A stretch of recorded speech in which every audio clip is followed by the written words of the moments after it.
మీరు బీజేపీలో చాలా కీలకమైనటువంటి రోల్ ప్లే చేస్తున్నారు తెలంగాణలో. You are one of the firebrand politicians in Telangana అనుకోవచ్చా? తప్పకుండా సార్. ఫైర్ బ్రాండ్ అని చెప్పలేను కానీ ఫ్యాక్ట్స్ని ఇంటర్ప్రిట్ చేయడం లోపల మాత్రం ఎక్కడ వెనకంజ వేయండి సార్. అది తెలంగాణ ఉద్యమంలో పనిచేసినప్పుడు కానీ, భారతీయ జనతా పార్టీలో పనిచేస్తున్నప్పుడు కానీ, సందర్భం వచ్చిన ప్రతిసారి ఎప్పుడైతే నిజాలు మాట్లాడాల్సినటువంటి అవసరం వస్తుందో మొహమాటానికి పోయి ఎవరినో ప్లీజింగ్ చేయడానికి మాట్లాడేటువంటి ధోరణి నాకు మొదటి నుంచి అలవాట్లేదు. ఏదున్నా ఉన్నదిన్నట్టు మాట్లాడడం, ఏదున్నా ముఖం బద్దలయ్యేలా మాట్లాడడం, దానివల్ల కొంతవరకు మీరు అన్నట్టు ఫైర్ బ్రాండ్ అనేటువంటి ఇమేజ్ వచ్చినటువంటి మాట వాస్తవం. తెలంగాణ ఉద్యమంలో పనిచేస్తున్నప్పుడు నేను మాట్లాడిన మాటలు కొంతవరకు ప్రాంతాలుగా విడిపోదాం, ప్రజలుగా కలిసి ఉందాం అనేది కొంతమంది ప్రజలకు నచ్చకపోవచ్చు. కానీ అల్టిమేట్గా 2001 నుంచి 2014 వచ్చేసరికి అదే వాస్తవమైనటువంటి పరిస్థితి రూపకల్పన దాల్చింది. నిజాన్ని అర్థం చేసుకోవడానికి ప్రజలకు కొంత టైం పడుతుంది. ఈరోజు భారతీయ జనతా పార్టీని రిప్రజెంట్ చేస్తున్నటువంటి సందర్భంలో చాలామంది చర్చలకు వచ్చినా, బయట పబ్లిక్ మీటింగ్లో కానీ, ఇతరత్ర 4 కూడళ్ల చర్చలలో కానీ భారతీయ జనతా పార్టీ అనగానే కమ్యూనిస్టులు ఒక రకంగా వ్యతిరేకించడం, కాంగ్రెస్ నాయకులు ఒక రకంగా వ్యతిరేకించడం, అర్థం లేని ఆరోపణలు చేయడం, ఏదో కాషాయీకరణ చేస్తున్నారని, సాఫ్రనైజేషన్ అని అంటున్నప్పుడు దాని మీనింగ్ తెలియకుండా ఏది పడితే అది మాట్లాడుతున్నటువంటి సందర్భంగా కట్ త్రోట్గా వారిని వ్యతిరేకిస్తున్నటువంటి మాట నిజం.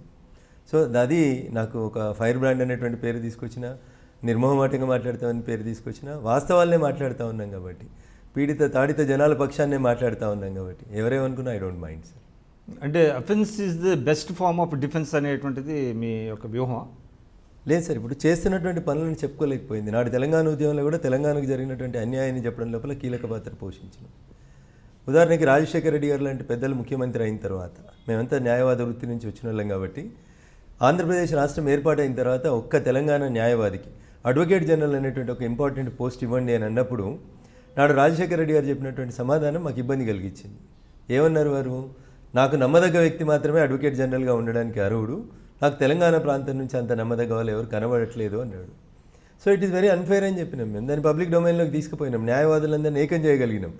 దేశ స్వాతంత్ర సంగ్రామం తర్వాత న్యాయవాదులు రోడ్డు మీదకి రావడానికి రాజశేఖర రెడ్డి గారి నాటి ఆ సెంటెన్స్ ఉపయోగపడింది. దాన్ని రిపీటెడ్గా ప్రతి చర్చలో ప్రతి సందర్భంలో వాడినాం కాబట్టి ఫెరోషియస్గా మాట్లాడినట్టు అనిపిస్తుంది, అధికార పార్టీని ఎదిరించి మాట్లాడినట్టు అనిపిస్తుంది. అంటే రాజశేఖర రెడ్డి గారు తెలంగాణని వ్యతిరేకించారు అంటే తెలంగాణ ప్రాంతం వ్యక్తి తనకు సన్నిహితం కాదు అనేటువంటిది మీరు అంటున్నారు. అంటే అడ్వకేట్ జనరల్ అనే పదవికి తనకు నమ్మదగ్గటువంటి వ్యక్తి లేరు అనేటువంటి పదం తెలంగాణ న్యాయవాద సోదరులందరినీ కూడా నొప్పించినటువంటి అంశం.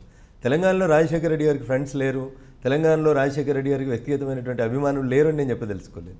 కానీ the sentence at that juncture, ఆ రోజు తెలంగాణ ఉద్యమం అంత పీక్గా ఉన్నప్పుడు, గత 50 సంవత్సరాలుగా ఎవరు తెలంగాణ ప్రాంతానికి సంబంధించినటువంటి వ్యక్తి అడ్వకేట్ జనరల్ కాలేదు సార్, మీరు పెడితే బాగుంటుంది అనేటువంటి ఒక సూచన మా నుంచి వెళ్ళినప్పుడు వారు ఇచ్చినటువంటి సమాధానం ఖచ్చితంగా ఈ ప్రాంతంలో ఉన్నటువంటి న్యాయవాద సోదరులందరినీ కూడా హర్ట్ చేసింది. అదే మేము వారికి మరి అంటే ఇంకో రకంగా కూడా చెప్పచ్చు కదా, ఆయన కూడా చాలా అంటే డిప్లొమాటిక్గా మాట్లాడకుండా ఉన్నది ఉన్నట్టుగా మాట్లాడారు అనేది కూడా అనుకోవచ్చు కదా.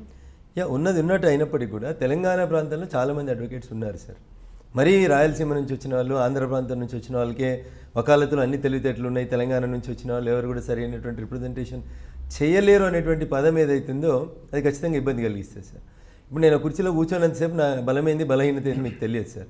అదే రాజశేఖర రెడ్డి గారు కూర్చున్న కుర్చీలో, చంద్రశేఖరరావు గారు కూర్చున్న కుర్చీలోనో రేపు నన్ను కూర్చోబెడితే కదా నా బలమైంది బలహీనత ఏంది అంటే వారు చెప్పిన ప్రకారం ఆయనకి సన్నిహితులు లేరు అంటే అడ్వకేట్ జనరల్గా అనేటువంటి తప్ప తెలంగాణ ప్రాంతంలో తెలివితేటలు లేనటువంటి వ్యక్తి లేరు అనేది కాదు కదా. అంటే నాకు తెలిసి అడ్వకేట్ జనరల్ అనేటువంటి వ్యక్తి అంటే ఒక్కసారి సార్ నాకు తెలిసి అప్పుడు పిసిసి లీగల్ అంటే వ్యవహారాలు చూసేటువంటి చైర్మన్ కూడా ఇక్కడ తెలంగాణ వ్యక్తి అనుకుంటా బహుశా. రామచంద్రారెడ్డి గారు ఉన్నట్టున్నారు. నేనేమంటున్నాను సార్, ఒక గౌడ్ గారు మహేష్ గౌడ్, అశోక్ గౌడ్ ఎవరు ఉన్నట్టున్నారు. నేనేమంటాను సార్ అంటే కోర్టులు అనేటివి ఫ్యాక్ట్స్ మీద తీర్పులు రాసేటువంటి పరిస్థితి ఉంటుంది. ఫ్యాక్ట్స్ని రిప్రజెంట్ చేయడానికి నాకు నమ్మదగ్గ వ్యక్తి కావాలనేటువంటి అవసరం లేదు. ప్రభుత్వం నుంచి వచ్చినటువంటి ఇన్పుట్ ఆధారంగానే అడ్వకేట్ జనరల్ అయినా అటార్నీ జనరల్ అయినా కోర్టులలో వాదిస్తారు. ప్రభుత్వం సమాచారం ఇవ్వలేకుండా ప్రభుత్వం ఇంటెన్షనల్గా కేసులు ఓడిపోవాలనుకున్నప్పుడు ఏ అడ్వకేట్ జనరల్ అయినా ఏ అటార్నీ జనరల్ అయినా ఏం చేయలేరు అనేది నగ్న సత్యం. కాబట్టి ఆ కుర్చీలో కూర్చోబెట్టడానికి తెలంగాణ ప్రాంతం నుంచి తెలంగాణ ఉద్యమం జరుగుతున్నప్పుడు మా ఉద్యమమే మా ఉద్యోగాలు పోతా ఉన్నాయి, మా నీళ్లు పోతా ఉన్నాయి, మా నిధులు పోతాయని ప్రారంభమైన రోజు మీరు ఆ మాట అంటే తిరిగి మమ్మల్ని రెచ్చగొట్టినట్టే అయింది తప్ప అంటే మాట్లాడిన ఒక్క మాట మీరు అంటే ఇక్కడ అడ్వకేట్స్ అందరినీ మీరు రోడ్ల మీకు తీసుకురావడానికి సహకరించింది. తెలంగాణ ఉద్యమంలో న్యాయవాదులందరూ స్వచ్ఛందంగా పాల్గొనడానికి సహకరించి అంటే మీరే చొరవ తీసుకున్నారా అటువంటి చొరవ? చాలామంది నాలాంటి మిత్రులు చాలామంది చొరవ తీసుకున్నారు, అందులో మేము ఒకరు. ఖచ్చితంగా తెలంగాణ ఉద్యమంలో అడ్వకేట్ల పాత్రను గణనీయంగా పెంచడంలో మా పాత్ర బాధ్యత కూడా చాలా వరకు ఉంది.